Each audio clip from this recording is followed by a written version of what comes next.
Nelayan di Kabupaten Jember, Jawa Timur tak berani melaut karena angin kencang sedang melanda Laut Selatan. Kondisi ini membuat pasokan ikan segar di tempat pelelangan menipis dan harganya naik 30%. Musim angin kencang yang melanda perairan Laut Selatan Jawa membuat para nelayan Pantai Puger di Jember, Jawa Timur mengurungkan niatnya untuk melaut mencari ikan. Banyak nelayan berbalik arah dan menyandarkan perahunya di bantaran dermaga tempat pelelangan ikan Pantai Puger. Musim angin kencang yang terjadi sejak sebulan terakhir membuat gelombang lautan naik hingga 4 meter.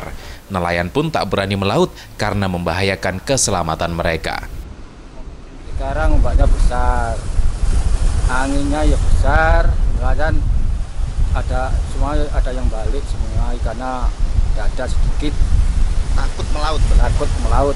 Itu sejak kapan ini? Mulai bulan 2 ini. Banyaknya nelayan yang tak melaut membuat pasokan ikan segar di tempat pelelangan ikan Pantai Puger menipis dan pedagang harus mendatangkan ikan dari luar kota. Kondisi ini pun membuat harga ikan naik. Ikan tongkol yang biasanya Rp17.000 naik menjadi Rp25.000 per kilogram. Ikan cumi dari harga Rp30.000 naik menjadi Rp40.000. Ikan tuna yang sebelumnya Rp25.000 kini naik menjadi Rp30.000 per kilogram. Ya dari mana ya? Dari luar rupanya wis.